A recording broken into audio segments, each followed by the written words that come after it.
Donc bonjour à tous, c'est Puish. Aujourd'hui, on se retrouve pour une petite critique ciné de Balles perdues 2.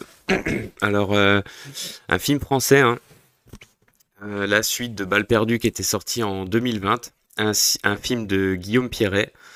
Je pense que les deux Balles perdues, c'est les deux seuls films qu'il a fait, hein, si je fais pas d'erreur. Toujours en vedette Alban Lenoir.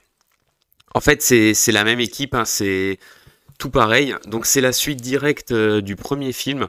Alors moi, le premier Balle perdue, j'avais vu la bande-annonce, j'avais trouvé que ça avait l'air vraiment pas mal.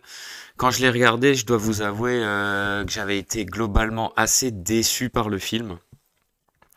Et en fait, ce Balle perdue 2, ben pour moi, c'est un peu la même chose. Malheureusement, c'est un film. Le problème de ce film, c'est que ça ne fonctionne pas. Ça me fait exactement la même chose que pour le premier film. Alors niveau scénario, c'est la suite directe du premier. Donc on suit de nouveau le personnage de Lino, hein, qui est campé par Alban Lenoir. Donc il a repris sa place après les événements du premier film au sein de la police. Donc il est avec sa coéquipière Julia, alors campé par Stéphie Selma. Son personnage à elle, en fait, j'arrive pas. Pendant tout le film, je l'ai trouvé tour à tour assez sympa. Après, je l'ai trouvé chiant. En fait, c'est un personnage, mais même le personnage de Lino, en fait, c'est des personnages. En fait, c'est ça le problème de ce film, comme dans le premier. On dirait des personnages de bande dessinée, mais je sais pas, s'il y a quelque chose qui fonctionne pas. Le film, il hésite constamment entre le pur film d'action, la pure série B, le film plus sérieux, le film violent comme ça, mais un côté sérieux, réaliste. En fait, ça fonctionne pas, quoi.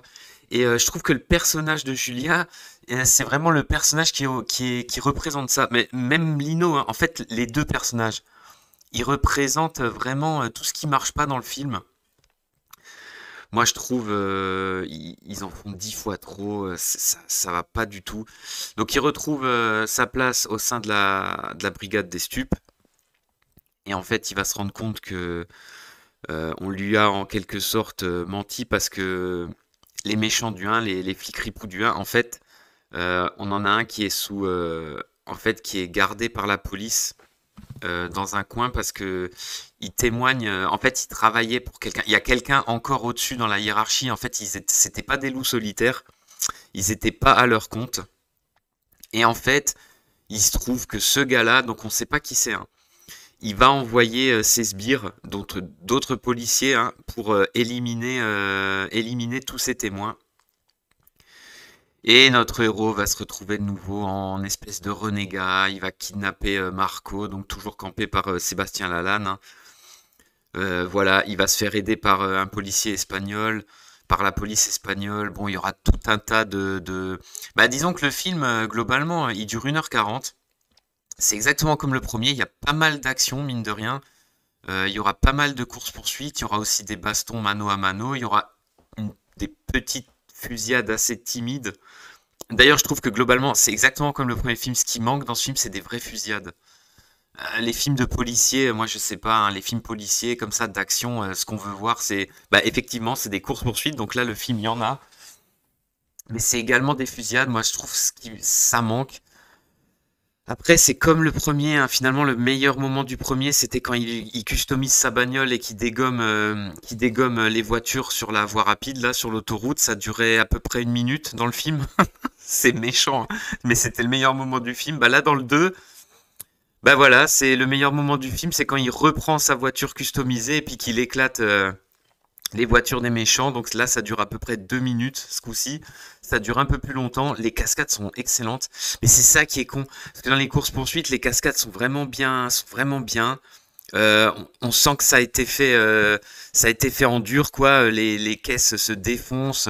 Enfin, c'est ça, c'est vraiment pas mal. Mais voilà, c'est tout ce qu'on retiendra du film. On retiendra aussi un bon gros coup de fusil à pompe dans la tête des méchants, là, par le flic espagnol qui est carrément vénère. Et puis sinon, rien d'autre, quoi. En fait, moi, je trouve que rien ne fonctionne. Les personnages, on n'y croit pas. Ils sont soit dans le surjeu, soit ils jouent complètement, ils sont à côté de la plaque. Les méchants, très très méchants, on n'y croit pas. Il y a une repompée de la baston. En fait, dans le premier film, quand il s'évadait du commissariat, il tabassait tous les flics, là. Il tabassait une dizaine de flics.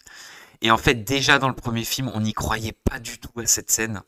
Elle était trop longue et surtout, en fait, c'est ça, le personnage de Nino, ils veulent essayer d'en faire un espèce de John McClane, mais en fait, moi, je trouve que ça fonctionne pas du tout. Et là, c'est pareil, on a de nouveau un combat là dans le hangar où ils ont tous leurs véhicules de flics. Il va tabasser des flics, il va tabasser les méchants. Mais en fait, on n'y croit pas du tout. Moi, en fait, ça m'a fait penser. En fait, pour une production française, quand on voyait le personnage du transporteur, en fait, ça m'a fait penser à ça, vu qu'il y a les véhicules à la fin, là, quand il tabassait tout le monde dans le dépôt de bus. Bah, je sais pas, c'était chorégraphié, c'était stylé, on y croyait, il foutait des grosses patates. Franchement, là, on y croyait. Là, le film, il essaye absolument de mettre ça en scène, hein. Il y a des bons gros coups dans la gueule, il y a de la violence, il y a des mecs qui sont blessés, mais en fait, il n'y a pas d'impact, ça fonctionne pas, et surtout, on n'y croit pas que ce gars-là, il est capable de sécher tout le monde comme ça. Moi, je trouve qu'il y a vraiment quelque chose qui marche pas du tout dans le film. Après, c'est pareil, il y aura une longue course-poursuite entre Lino et Julia. Ils sont chacun dans une voiture, ils se regardent comme ça.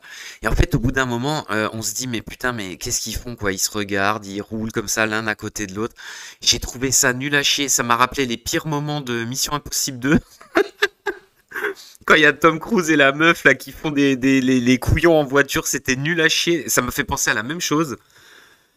Enfin bref, là en plus on part sur une trilogie apparemment, hein, parce qu'on a une fin ouverte pour le film, hein.